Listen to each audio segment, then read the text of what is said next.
Ever wondered what happened to that charming house you saw on Zillow last year, or needed to research historical property data? Zillow doesn't directly offer a way to view completely removed listings, but don't worry, there are a few clever workarounds to uncover these hidden gems. First, try a simple Google search. Type in the property's address followed by Zillow. Often, Google's cache will hold a snapshot of the old Zillow listing even if it's been removed from the site.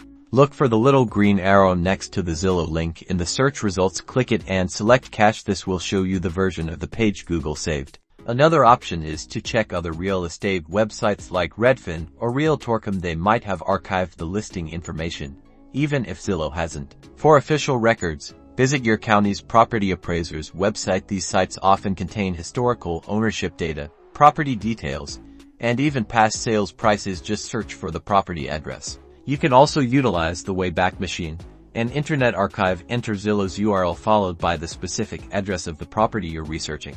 This might show you snapshots of how the listing appeared on Zillow at various points in time. It's not always guaranteed, but it's worth a try.